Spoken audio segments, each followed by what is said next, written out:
The artistic temperament in each of our souls often helps us shape how we see the world and how we speak truth to power.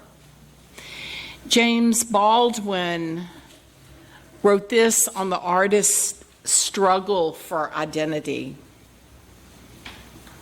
And I include every one of us as an artist. It seems to me that the artist's struggle for his integrity must be considered as a kind of metaphor for the struggle, which is universal and daily of all human beings on the face of this globe to get to become human beings. It is not your fault, it is not my fault that I write. And I never would come before you in a position of a complainant for doing something that I must do. The poets, by which I mean all artists, are finally the only people who know the truth about us. As an artist, the crime of which you discover slowly you are guilty is not so much that you are aware, which is bad enough, but that other people see that you are and cannot bear to watch because it testifies to the fact that they are not. You're bearing witness helplessly to something with which everybody knows and nobody wants to face. So a year ago, we began this bizarre idea of starting a Clemson area pledge to end racism. Although then it was the Clemson pledge to end racism, but we sort of grew. And it seemed weird for a lot of people that I started saying, well, we can do this in community with other people, which in and of itself is a little challenging at times, because particularly if you have other faith traditions, the way every faith tradition functions is different. So for us to decide, oh, we want to do this now, we don't have to worry about the bishop or the district superintendent or other bishops. There's several bishops involved with some of the faith communities. But when the integrity is there about we all want to work together to make a difference in our community, then we find a way and we find the language. So I know that both in this community, in this congregation, and some of the other congregations, people are like, well, when are we going to do something? And I was one of the worst people. I have to admit, it's like, okay, let's do something right now. However, and I'm going to just lay it out, white folks have about a 3-month attention span. If it's not shiny, they're going on to something else. So, what we decided in terms of the executive committee and the congregations, we want to do something that's going to be here for the long haul. The civil rights movement didn't happen on the 3-month white folks time frame. So after God knows how much editing of material, that is not my skill.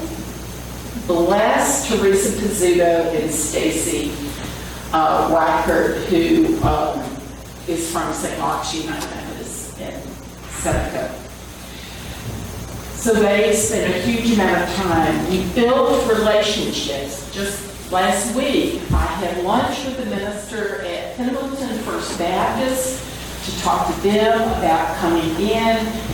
After our workshop yesterday, people were like, okay, there are these congregations in Anderson that we need to continue to build. And yet, we finally got to yesterday, which was the first day of a 2-day workshop. And a lot of people some people have been critical about, I don't know if I want to be part of it because there aren't a lot of African American congregations involved. Folks, this is not their work.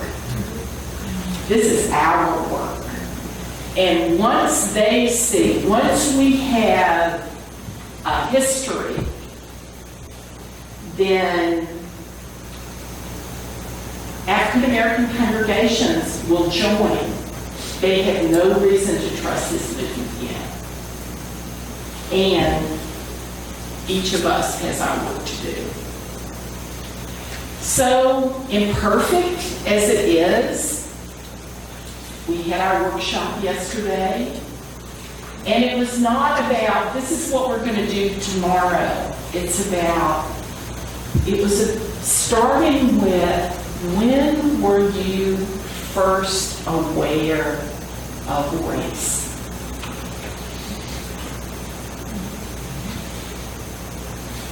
When were you first aware of race? Did any of y'all remember? You want to share? Yeah. I was 5 years old when I started at private school, and my dad is dark skinned, and I had people at school that weren't allowed to play with me because people thought my dad was part black, even though he wasn't. I mean, it was totally not relevant. That sounds really painful. What are some other? Elaine? Across the road from my grandmother's little country store, there were 3 sharecroppers' cabins or houses. And there was a little African-American girl who I played with every time I visited my grandmother. And she and I used to play over in this pine forest that I thought was just a forest, but actually it was a pine tree farm. And she and I would play here every time I visited. And we visited one time, and I was appalled to see that all the trees had been cut.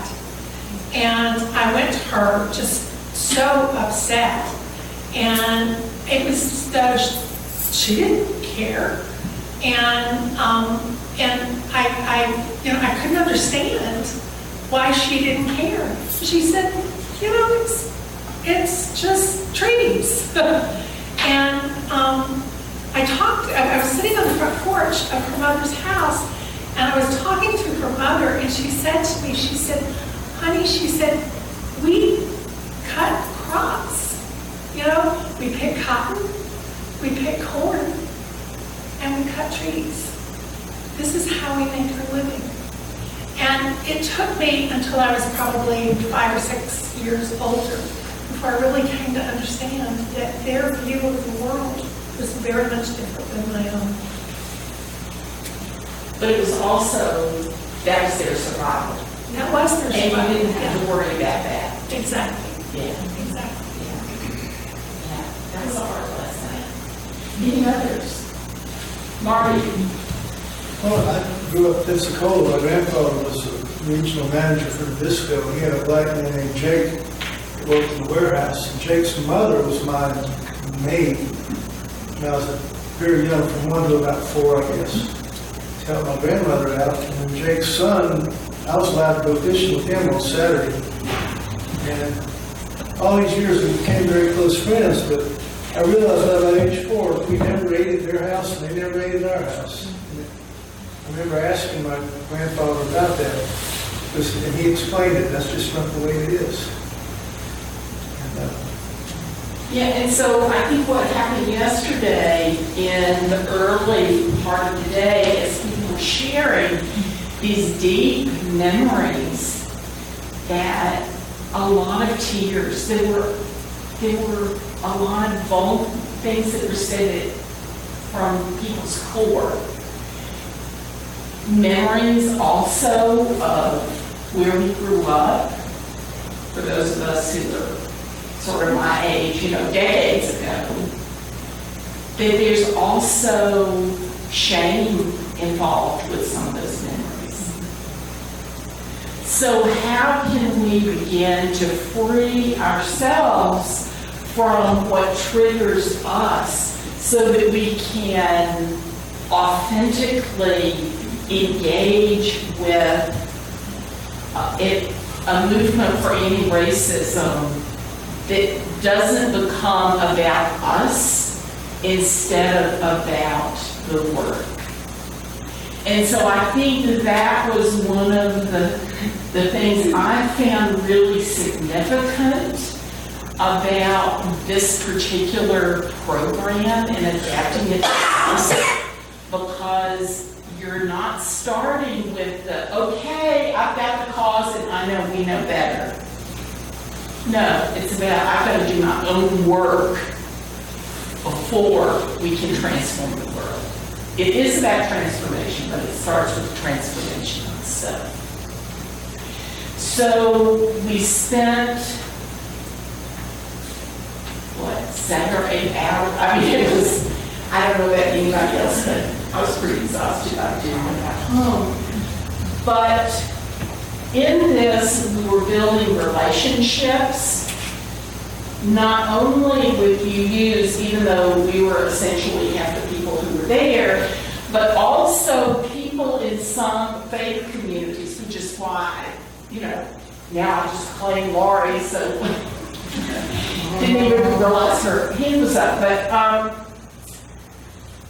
those kinds of relationships, maybe not in the next 6 months or next year, if we keep working, we'll build a movement in the Clemson area.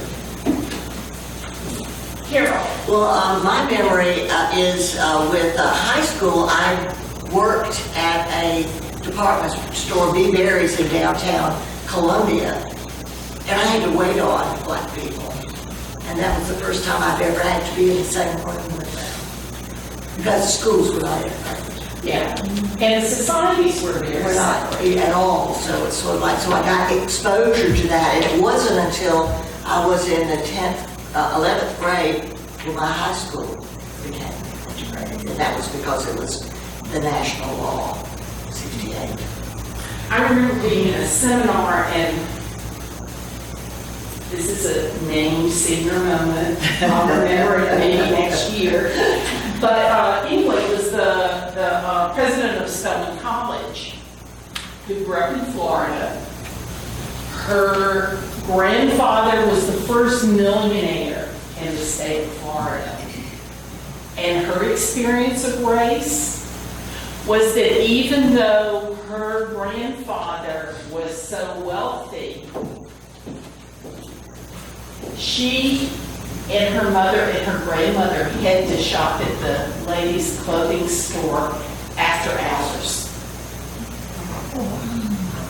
because they weren't allowed in the ladies' shop, ladies' clothing shop, when white women were there. So the kinds of experiences that come up that we begin to grapple with can be quite profound. So then now, what do we need to learn? Once we get in touch with this, what do we need to learn? Part of what we need to learn is the history of race in South Carolina. And hopefully we'll be able to show sometime soon a 20-minute video that Dr. Vernon Burton, whose specialty is the history of race in South Carolina. He's at Clemson. And he has been very supportive and has given us a 2-hour interview of his take on race in South Carolina. And we need to learn what the actual values and principles are for the movement for Black lives. Because what we hear on the news is not what reality is. So that's going to be an all-day thing on February 1st. But I thought, since there's several folks here who were there yesterday, I thought I'd invite you to share some of your own impressions about what moved you, what excited you, what made you stop and think. I don't want to invite people to share something that feels too tender or personal, but we had a crowd here yesterday, so any thoughts? Yeah. So I would share about an exercise we did where a black man sat on a chair and half a dozen people were given a script to go around him and say over and over again, faster and more aggressively, microaggressions, what we would call microaggressions, things like, can I touch your hair? Do you play basketball? I'm not racist. I'm not racist. I'm colorblind. I don't see color. Those kind of things. And the visceral reaction I had was, I mean, it still brings tears to my eyes, is I couldn't look and I wanted to cover my ears. And this, the man who was in there is just one of the most beautiful people I've met. And one of his responses was, yeah, this is not every day. That's why I don't do This is not every day. And he's an executive. And he knew what was coming. He knew, But it was- we would not have asked anybody to go through that without some preparation. But yeah, that was, I think that was painful for him. Was it painful? I don't want to put you on the spot. I don't know. Was it hard just saying one of those phrases over and over? Well, we knew we were role playing, but it illustrated the point that in our everyday interactions, some of the hurtful dimensions of life are implicit and hidden. We're not even aware of them, our everyday way that we walk through our lives. And we had the privilege of being really naive. When I taught in an inner city middle school in Atlanta, one of the things I quickly learned is I know nothing about body language or how people can relate on very subtle level. The kids in the middle school where I taught lived in the roughest housing project in the city of Atlanta. The U.S. Postal Service didn't deliver mail there. And I became aware of these nuances in body language that were so minuscule that if I didn't see those kids every day, I would not have learned. I ended up being in awe of these kids. That, you know, if you may get the stuffing beat out of you, just because these kids lived on a survival level, that, you know, if you weren't very aware, then you might not survive. So what about some other thoughts about the workshop? One of the things that one of the exercises that we did was to go through our social circle and kind of map out the different areas of our lives that, you know, and what how diverse our circle of friends, the people we work with, our boss, the television shows we watch, the authors that we read.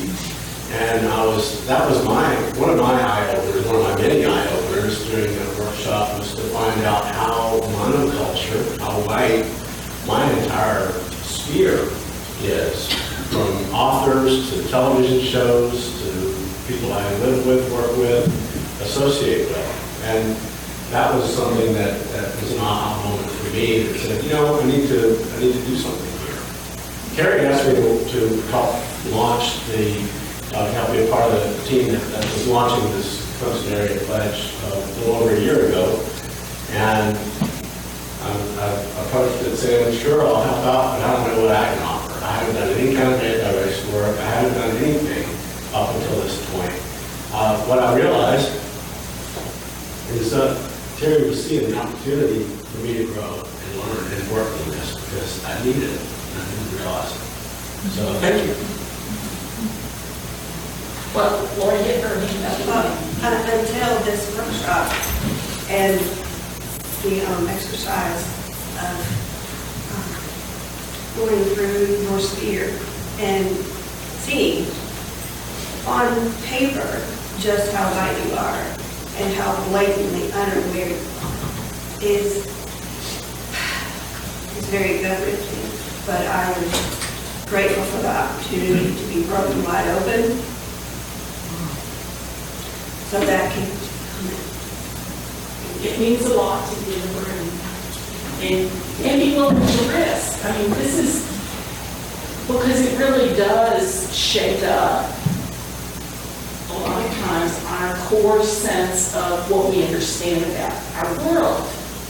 And you don't even realize. And you don't even realize. One of my takeaways from yesterday was, if I can do just one thing, I don't need to start reading workshop necessarily, although you probably asked me to if you would. Oh, no, I don't want to do that. But I could start reading Black authors more. I could watch TV shows with Black people of color is the better term I understand now. Didn't know that. I could start watching podcasts and just consuming media that was different than just other white media. If I just do that, one behavior change, that is something. Yes. Starts with a little step at a time. Bill. With the throwback to what you were talking about earlier, when you first realized about racism. My teenage years were in the 50s, and I grew up on a farm. It was a cotton and dairy farm in Lawrence County. And my best friends were blacks. I played with them, I worked with them, but we didn't go to school. And it was like everybody knew their place, and they didn't try to get out of it. Now, Lawrence County has some bad history. There were some lynchings and whatnot. There's still photos of people being hanged on railroad bridges, that sort of thing. And I've always, one of the things that you look at as far as growing up in that society, I view the individuals. And we love the individuals. I loved them. I worked with them, I played with them, I swam with them, I hunted with them. But I did not like the race. We had a perception that the race is all bad. And that really covers a lot of what we started talking about, that none of us cannot be racist, because once we understand that racism is institutionalized in our society, and sadly, some of the people in leadership in South Carolina helped craft that for the rest of the nation. I look back on it now, having worked with a lot of them in my work and whatnot, and my work was primarily marketing and agriculture. And so I'm still associated with them, but I still see that race. When you go to the southern part of this state, it's worse than ever down there right today. And So what we're I learning, didn't see it as I was growing up, well, and that's part of the shame, that when we grow up in a society and a structure where we're oblivious to racism, it's because we're privileged enough that we don't have to see it. And I think one of the differences between how people of color and people of European descent see racism is people of color understand that it's institutionalized racism. And just a second. And white folks, and I heard it in this church, well, I'm not racist. My grandmother may have been racist. But I remember Dr. Cornel West saying, you're not racist? I'm sorry. I deal with race. So don't tell me that you're not racist. Because it's impossible to live in this culture the way it's set up without dealing with race. So, yay, movies here. Let's see if you're okay. I'm good. Yeah. So, give me 2 more minutes and it's yours. So, I just want to say thank you for your commitment and support. I mean, this seemed like a wild and crazy thing a year ago. And we've taken one step at a time. And when we first had our first talk about the Black Lives Matter flag going up, which still has some hurt feelings, I remember Elaine and Larry saying, I'm just worried that we're going to put up a banner and we're not going to do anything. So I was determined that we were going to do something and do something significant for our community. And this is the first step, but folks, it's just the first step. So, another comment? I just have a period to put on what you said just a moment ago. Last year, when we had the conversation about white supremacy, I resisted that so strongly because I understood what white supremacy was, and then it took me a long time to understand the privilege that I have of being white, and understood what that meant. And so I want to say now that I understand that I am a white supremacist. Simply like who I am. And if we keep working, there'll be other awareness. And sometimes, even if we do something as simple as making eye contact with the person who's checking you out of the grocery store. Amen. Making eye contact, saying thank you, not using your white privilege to dehumanize or beat up verbally. We've got our work to do, and even if our work is small, it's building toward a movement. Mooney, thank you for being here. I'm glad to be here. Y'all ready for me? Totally. So I first met Moody. There are all sorts of things in the bulletin about who he is, and I met him through the Unity Spiritual Center. And anybody open to staying an extra 5 or 10 minutes to hear some of his poetry? Yes. Thank you for being here. Thanks for having me. Good morning. Good morning. Allow me to first apologize for my extensive tardiness. I just left a retreat. I did a writing workshop in the mountains of North Carolina, Hot Springs to be exact. And there's all kinds of facilitators there for art and activism. And I didn't have any connection on my phone and Wi-Fi only had, so I made sure I gauged the time and distance from where I was to here. And it was like an hour and some change. Like, okay, this hour, I go with the GPS technology, what do I know? So I got this morning, I started driving, and next thing I know, my GPS did a flip type thing and added like an extra hour to my trip. Like, oh no! This is not right. So I was trying to call and email, but I do apologize. Please forgive me. I'm usually not ever this tardy ever in my life. My name is Moody Black. I'm a spoken word artist, teaching artist, hip hop artist, visual artist, and I hate to catch your grass good, multi-talented person. That was a joke. I don't really care. Not the best grass cutter. Anyway, how many of y'all have like a best friend who is real with you, who just breaks you down to the very smallest minute molecule, and just if you've done something really unsmart, they'll tell you how stupid you are. I mean, yeah, if you have a friend, somebody like that, to be honest with you, I have a best friend like that. If I did something really dumb, my best friend would immediately call me or we're having lunch, remind me of how dumb I was.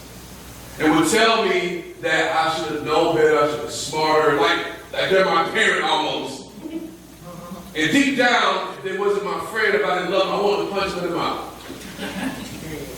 But the truth sometimes makes you uncomfortable. Especially when you know in your mind you're the best that you can in any situation, any circumstance. But you know some things you may have overlooked. There's an oversight somewhere. And my best friend reminds me, hey man, you could have done this better. Because I expect more of you. I look at you with high regard, so I know that you're capable of doing better. And it's an uncomfortable feeling you have, but it's true. So I ask you this morning, how many of you are willing to be uncomfortable? Oh wow, that's awesome.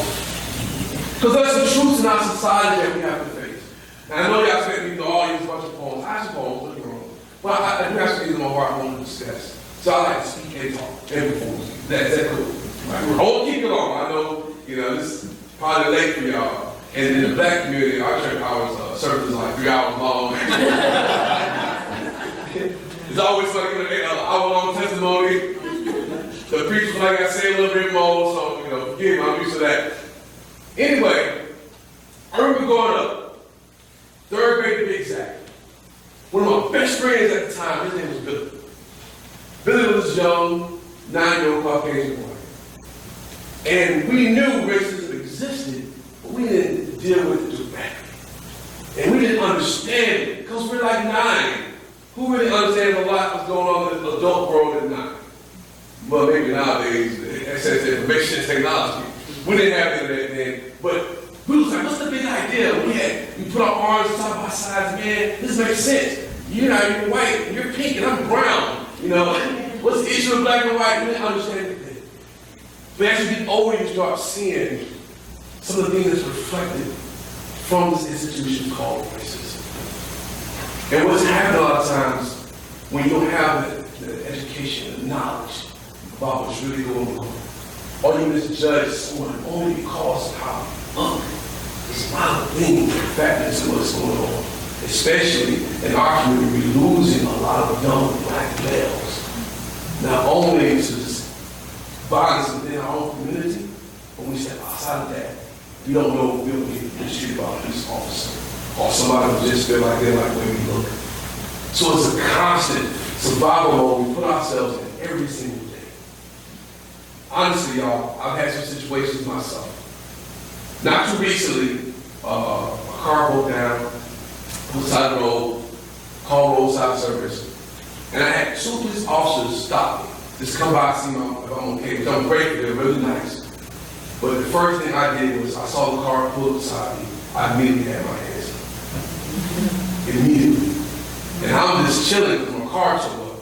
Wasn't doing anything wrong, but I let the police officer know my hands up. Can you all right? Yes, sir, officer. The whole time my hands up. And I thanked him because he was really nice. And another one came the same thing. No person shall live with that fear of knowing that because your skin is a certain way, that you can be mistreated in a situation and possibly get murdered.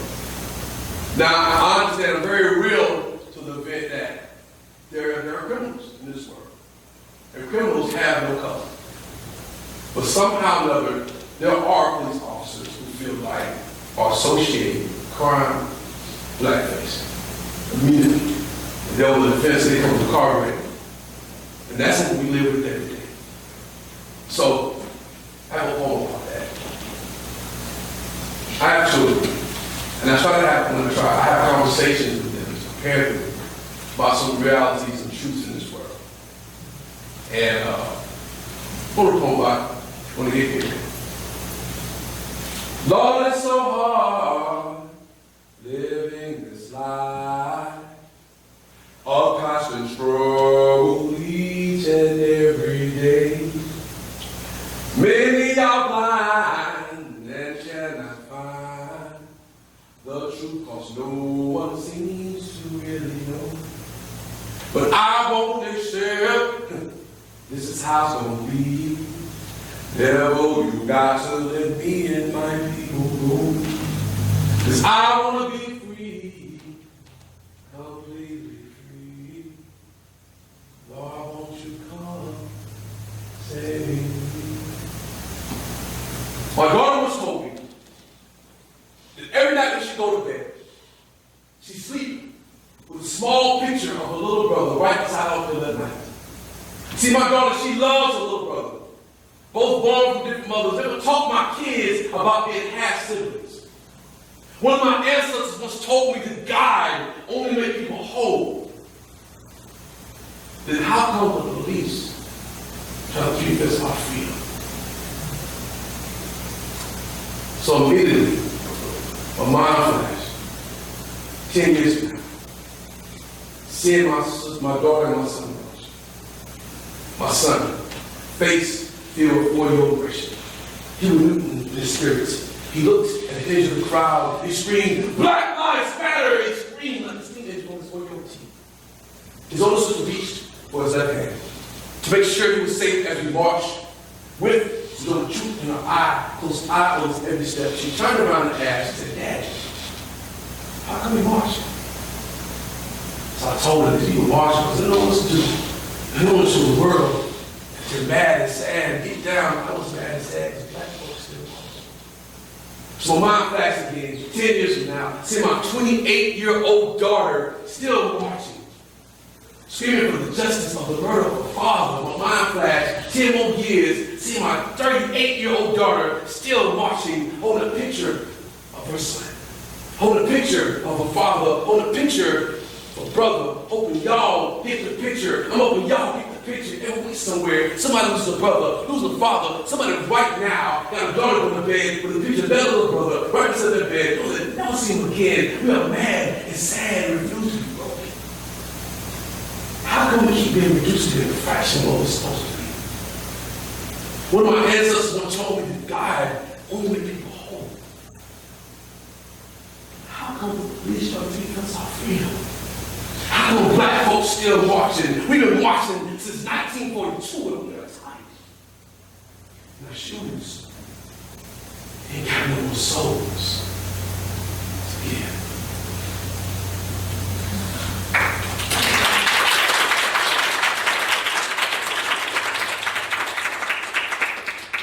So I wrote that poem, and it took me about 3 months to write that poem. But it was a real situation. Had my kids for the weekend, we're hanging out town in Greenville, having a good time, went to Falls Park, they had a rally. There's several hundred of individuals gathered in the middle of the park. The gentleman with the microphone, and he looked up and said, "Hey, that's Woody Black! You marching with Woody? Come on!" I'm like, okay, hey. Didn't know I was marching that day. But I did. And he was like, "Let's go." I'm at the top of the steps, I'm like, oh, I'm at the front now. The only thing was I wasn't planning to march. I'm leading this march. But he created a dialogue between me and my children. And I actually started thinking, what if that was my son that got murdered? And I know about my daughter's perspective. What if she never seen her brother again? She loves her little brother. What if the cycle continues? For every 10 years, we still have a march about racism, y'all. Something that black folks have been emancipated from since the 1800s. And we're still having a conversation about it. That says something about the mindset of people in positions of power. That they allow us to continue on. This has been going on for a long time. And we have to ask ourselves, what are we being sure about?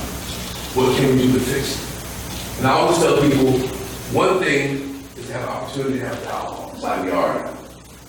Let's have a conversation. Because there's millions of people who won't even like talk about church, blind lights with it.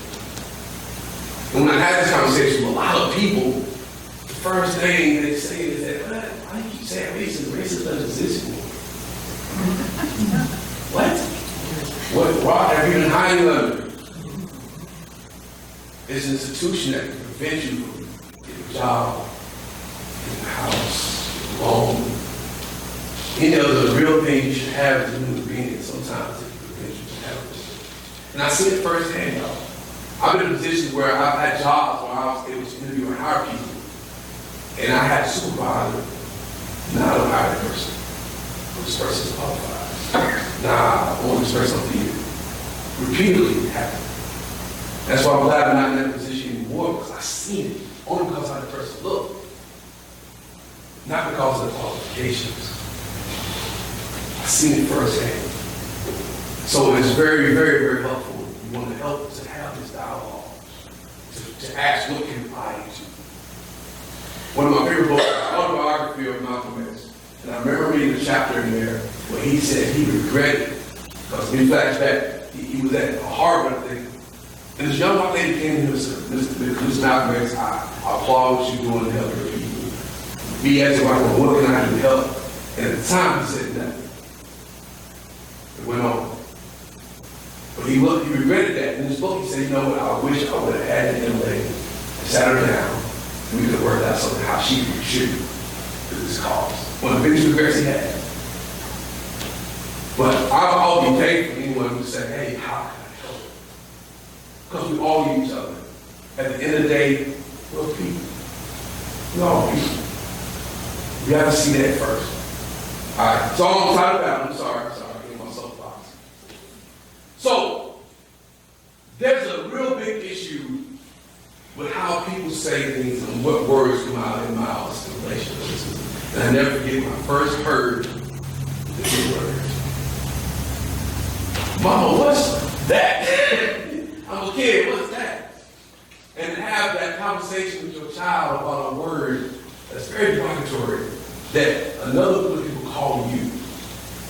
That's like the worst likeness I ever had. That there's people who use the term to degrade.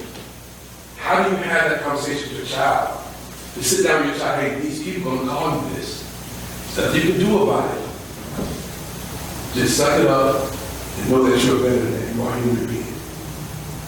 And now, unfortunately, I don't really use the word, but it's a word that's commonly used on both sides of the fence. And what's sad about it, there's so much conditioning involved. You think people who call it for so long that they're using it as a term of endearment. But it's okay, it's negative, but I'm going to flip it. I'm going to make it positive. I'm going to call my fellow African-American person, I'm going to call this word right here. And their support is, well, I made it positive. I made something negative positive. There's nothing positive about it, because the meaning behind it is make you less than a person. To make you feel lower than dirt. And I've been thankful, my mom made sure we didn't use that. But I hear it a lot. I hear it. So it's conditioned. So I have a poem while I talk about it. And it actually uses the word, but it's to make it continue. And I hope that you get that from this next poem that I'm going to close with. But it is something that we were called, we were brought here from a whole other continent and never knew what that was. Imagine that. You're taken from your homeland, stripped of your identity. They tell you part of this thing. And you're supposed to live that the rest of your people. So, I wrote this poem at a workshop I facilitated, and I asked the participants to take a popular song. It's on the radio. And take the chorus or the hook of that song and write a poem about that. But make the poem totally different from what the song's talking about. All right, Moody, we got you.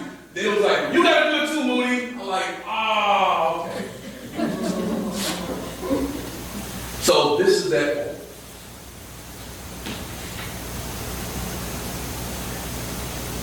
Whips all of my back, no shoes on my feet, load up my sack, all day in this heat.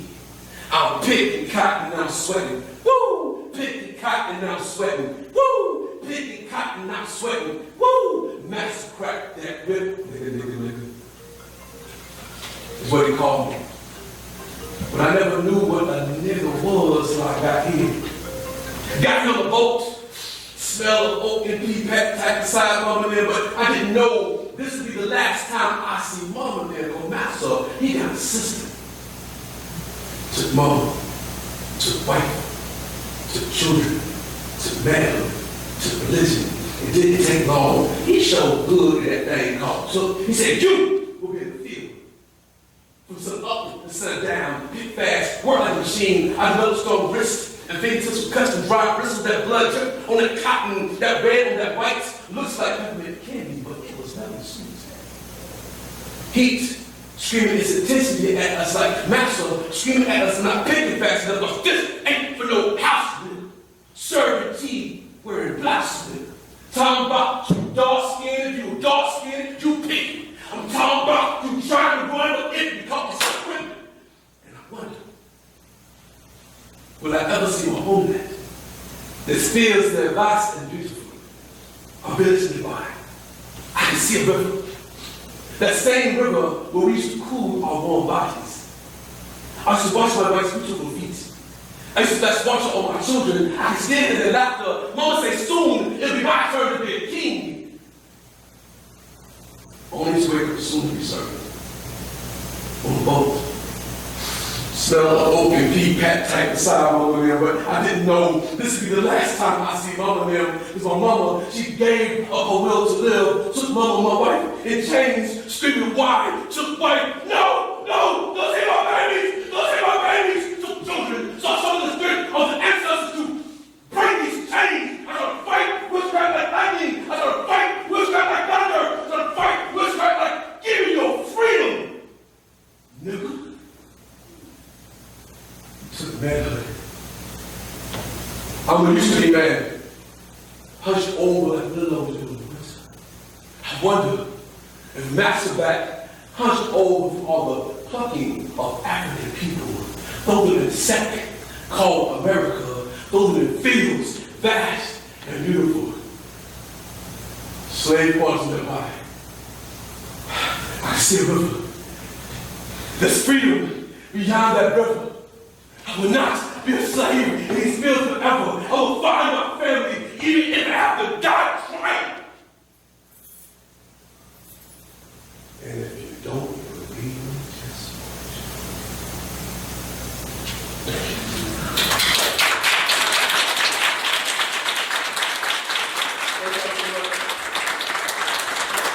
I'm back on various forms of social media to talk about it. We're glad.